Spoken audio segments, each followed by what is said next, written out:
بسم الله الرحمن الرحیم. غیر جان تاسو ته مخاطب یم. دا نننۍ ویډیو د ماشومانو د تربیت په باره کې چې کوم درې فیکټرز دي د هغې په باره کې تاسو ته زه عرض کوم چې لکه کم څیزونه په هغې کې د هغوی په تربیت باندې د ټول نه زیات اثر دی. پیلنې د والدینو خپل ایټیچوډ د هغوی خپل ناسته پاسته ولاړه دا ماشومان کاپي کوي. دویم استاد هغه که هر رنګه استادي که میلی که فیمیل وي او که کاري صاحب وي دا دواړه هغوی کاپي کوي. دا هغوی فیورټ ټیچر وي، هغوی د خپل فیورټ ټیچر فالو اپ پیش کوي.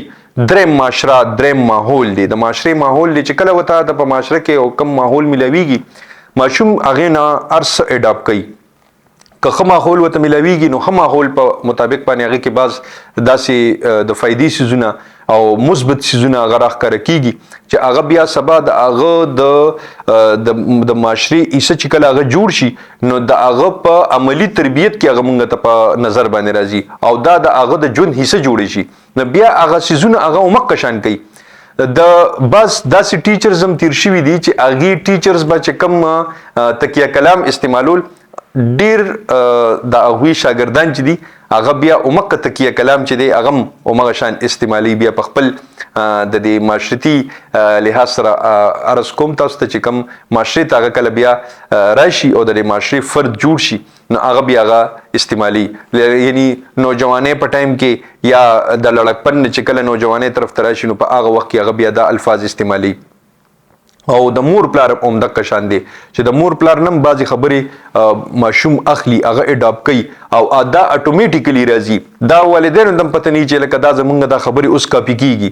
چونکې د هغوی ریکارډینګ شروع وي د هغوی هغه سافټویر اپډیټ شوي وي د الله د طرف نه او د هغوی هغه صفحه خالي وي نو په دې وجه باندې په هغه صفحه باندې هر رنګه لیکل کیږي. نو هغه لیکل چې کوم دي هغه زما او ستاسو د خپل طرف نه چې کوم څه وي هغه پکار ده چې مونږه مثبت انداز کې د خپلو ماشومانو تربیت وکړو او د ماشوم باندې د والدینو دا اثر چې کوم دی دا منفي هم کیدی شي. ډیر زیات د نفسیاتي ډاکټران چې کوم وي هغې ته چې کله د ماشوم په باره کې داسې خبرې وشي نو هغه پیلنې تپوس کوي وایي د مور پلار تعلقات یې څنګه دي.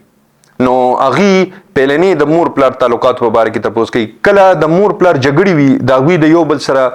اکثر له دا معمولي خبرو باندې څه دغه راځي انبن راځي هغه انتها باندې په ماشوم باندې اثر پرې باسي او هغه اثرات چې کوم دي هغه بیا د هغه په ایټیچوډ کې او د هغه په رویو کې بیا مونږ ته ښکاري او همغه شان هغه هم بیا دغه شان کوي. که والد صاحب مثال په طور باندې دروغ وي دیم بیا همغه شان دروغ وي. داسې هم ما په خپله پر خپل ذاتي زما په خپل ایکسپیرینس کې داسې راغلي دي چې والدین چې کم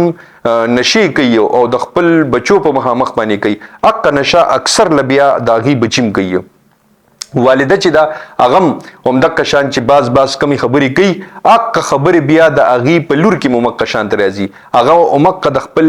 مور نه کاپي کوي هغه د هغې نه نفسیاتي طور باندې باز څیزونه چې کوم دي هغه ته کاپي کوي. نو هغه بیا چې کله واده شي نو هغه بیا اکثر له د خپل د خاوند په کور کې هم اکثر له بیا دا دغه کوي. نو تاسو ته مې صرف دا گزارش کولو چې د خپلو د ماشومانو په مخامخ باندې باز داسې خبرې او داسې حرکات چې هغه د هغه په ذهن باندې د هغه په رویه باندې په اخلاقو باندې اثر پرې باسي نو دا نه ټیچرز له پکار دي به حیثیت ټیچر مونږ له دا پکار دي چې مونږ د هغې دپاره یو رول ماډل یو ځکه چې مونږ هغې ته بیسټ ټیچر لیکو نو بیسټ ټیچر ورته زه ولې لیکمه بیسٹ فرینڈ ورته لیکمه بیسٹ فرینڈ ورته ولې لیکمه هم د دې دپاره ورته لیکمه میرا بهترین دوست میرا بهترین استاد دا ورته په دقې وجه باندې زه لیکمه چې دا زما نه زده کړه وکړي او هغه دپاره زه رول ماډل یم نو چې زما هغه رول ماډل په هغه حوالې سره هغې په ما کې چې کومې کمیانې چې هغه کمیانې هغوی کې رانشي او هغوی تربیت په داسې نهج باندې وشي چې هغه سبا د معاشرې یو ښه فرد جوړ شي. او دریم ماحول دی. ماحول ډیر زیات اثر لري. د ماحول په باره کې خو لکه تاسو به ډېرې خبرې داسې اورېدلې وي چې لکه په کوم ځای کې سړي ناسته پاسته وي خامخا د هغه ماحول انداز او د هغه انداز نه د هغې پته لګي چې یاره دی په کوم ماحول کې د خراب ماحول هم پته لګي چې د خراب ماحول والا کم کس دی او د ښه ماحول والا کس هم پته لګي چې ښه ماحول والا کم کس دی. نو دا اکثر له مونږ ته د دې په تربیت والا په دې مراحلو کې مونږ ته د دې خبرو پته لګي نو تاسو ته دا گزارش ته چې د خپل ماشومانو تربیت چې کله تاسو غواړئ چې دا یو مثبت انداز باندې وشي نو کوشش وکړئ چې خپل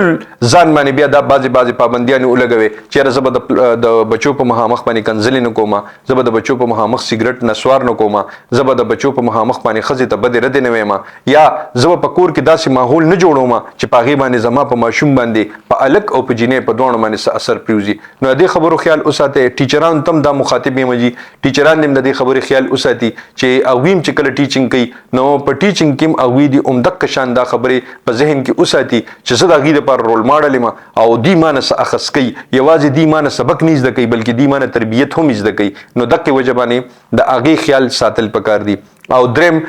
د معاشري ماحول دی، نو هغه مور پلار ذمواري ده چې کله د هغې ناسته پاسته د کومو خلکو سره وي هغه نوټ کول پکار دي چې دې ملګري څوک دي، هغه ملګري که ښه وي ټیک وي نو صحیح ده، ښه خبره ده، کینی پاسې دي هغې نه به هم څه زده کړو کي، او که نه ماحول یې ټیک نه وي نو ماحول دې ولې چینج کي. ډېره مهرباني جي، خوشحاله او بریالي اوسئ. پاک الله باندې مې سپارلي د لوی الله په امان.